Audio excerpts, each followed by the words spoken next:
I have a long-term vision of what I am creating, but I get sidestepped on a daily basis with the short-term. I don't really feel like doing this particular step right now. I don't really feel like doing this particular thing today. On multiple subjects. Is that a bad thing or a good thing? Yeah, well, I want to be really sleek and toned and in shape, but I just seem to never feel like working out today, and it's always today. Or I want this one particular company to build it to a $100 million company, but I don't ever feel like doing the email marketing campaign today, and it's always today. So I just have been a little bit stuck in But the question that we have is, what do you feel like doing? Are you feeling like doing something? So it varies. So some days, yes, and I'm living a really good life, but some days, no, I don't feel like doing anything. We've been saying a lot recently. The last several gatherings, we've been really emphasizing that we would encourage that everyone do 30% less, 40% less. We've been encouraging that people do 50% less, 60%. We've been encouraging that people do about 70% less, 75% less of what they have been doing. And more contemplating, more visualizing, more taking pleasure from life, more vibrational work, less action work. And so that's part of what's happening to you, is that you're beginning to understand where your true leverage is. And it's a hard adjustment, because you know from past experience, from watching yourself and watching others, that when you really apply yourself, that you can make some things happen.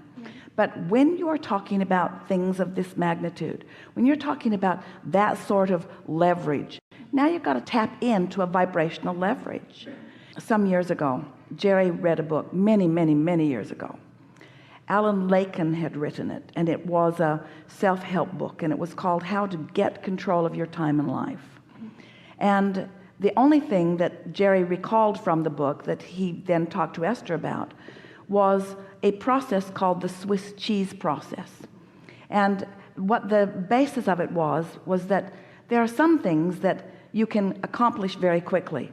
It only takes a minute or 10 minutes or maybe even an hour. So if it's on your list today, you can get it done if you apply yourself. You can use things like willpower and diligence and determination to make yourself do those things, and you can get a reasonable number of those done. But there are those larger things like writing a book, or getting yourself in shape, or creating a financial empire, or even doing your income taxes, or cleaning out your garage. In other words, those things that you're not going to do in an hour, that would take maybe more than a day or maybe more than a week.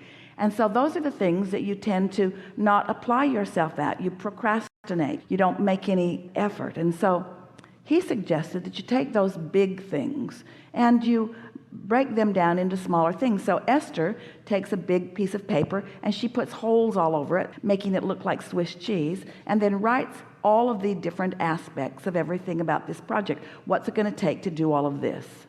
And then when she looks at it, she just picks one of those and asks herself if she feels like doing it. And something that she has discovered is that she often does feel like doing it.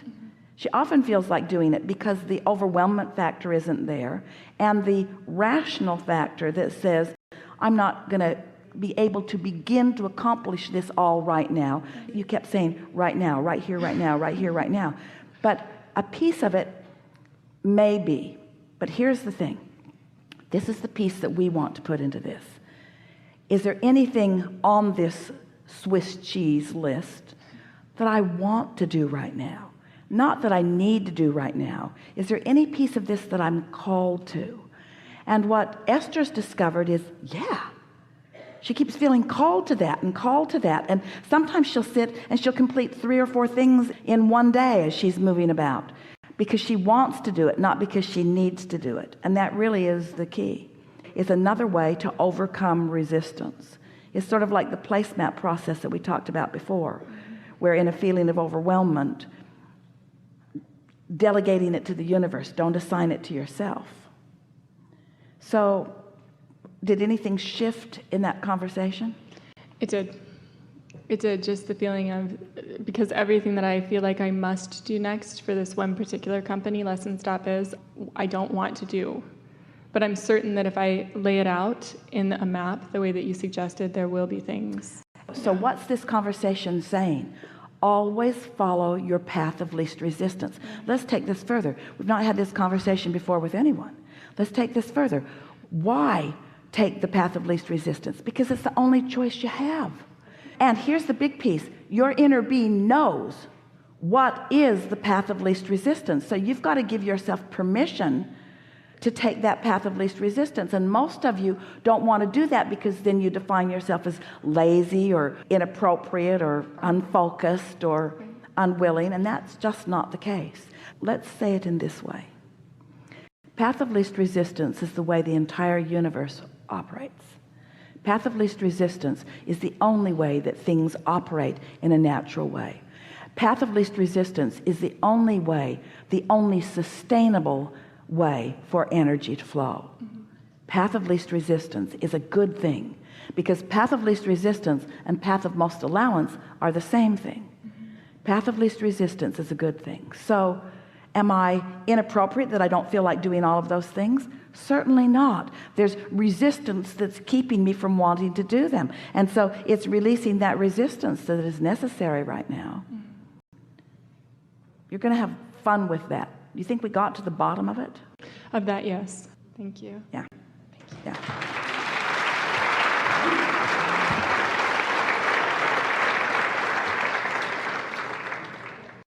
Hi.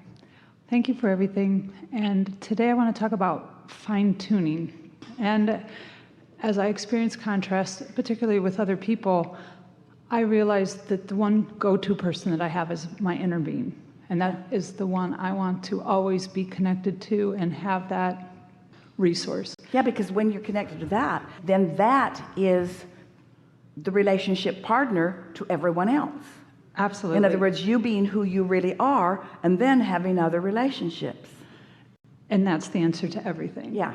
And in that case, the story I loved the most was when Esther got her driver's license and asked Abraham to be able to see for her. She couldn't read. She thought they were broken. She looked in, she said, "This is broken."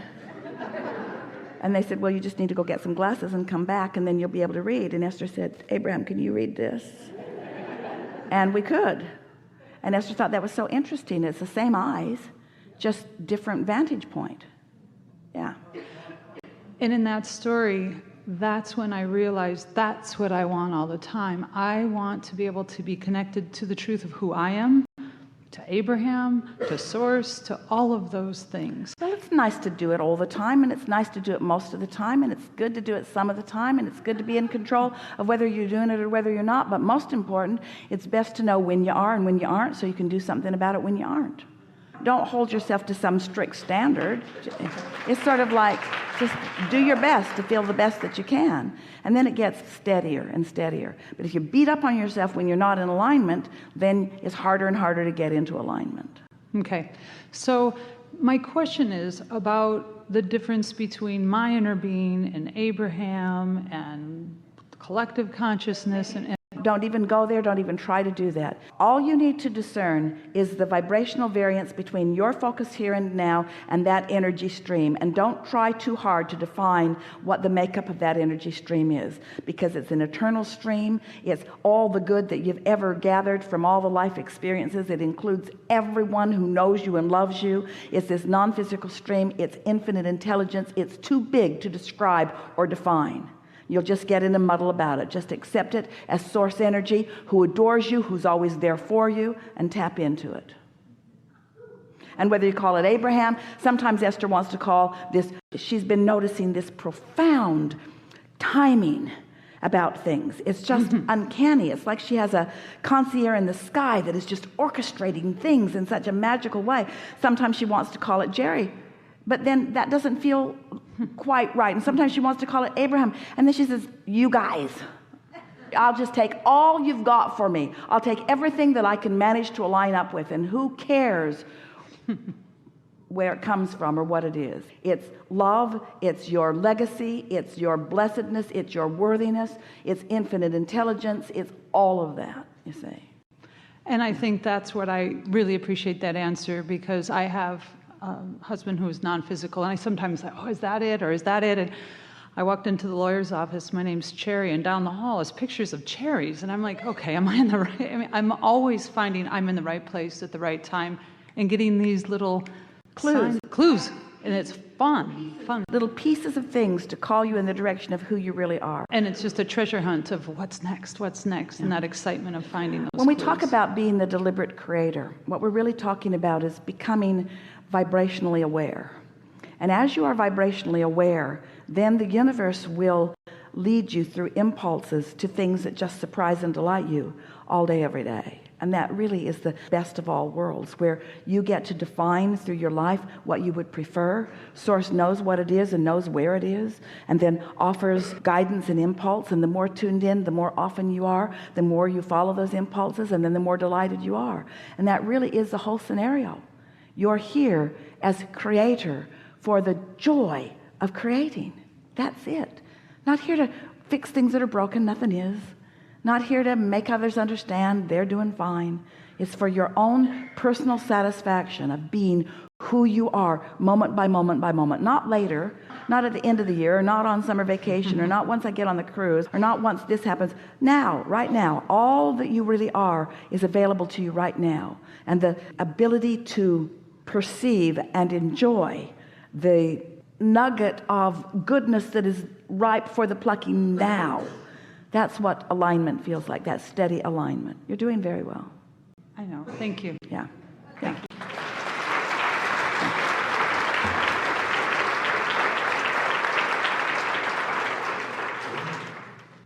This has been a good day. A transformational day. A new beginning day. A pushing the reset button day. A day of realizing that there are no wrong places to be, but there are some places that feel better than others. And a realization that by focusing upon the places that feel the best, which is counterintuitive to most humans want to take the thing that doesn't feel good and give their undivided attention to that.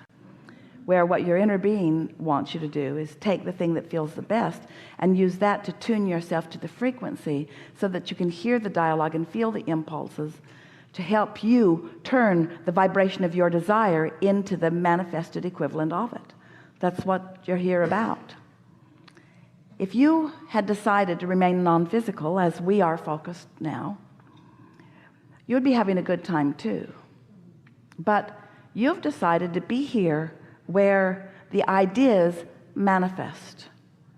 You've decided to be here where the ideas that are born from the real life that you are living starts a vibrational momentum that, if you can catch the spirit of it, and if you can catch the tail of it, and most important, if you can be consistent in your vibration about it, then the universe will deliver to you all of the satisfying pieces. And we say satisfying, not necessary. Oh, they're necessary pieces, but it's not the necessary pieces, it's the satisfying pieces that we want you to focus upon.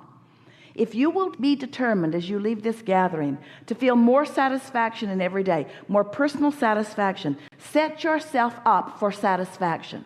Don't ask for stuff you don't believe is coming. Ask for stuff you know is right here.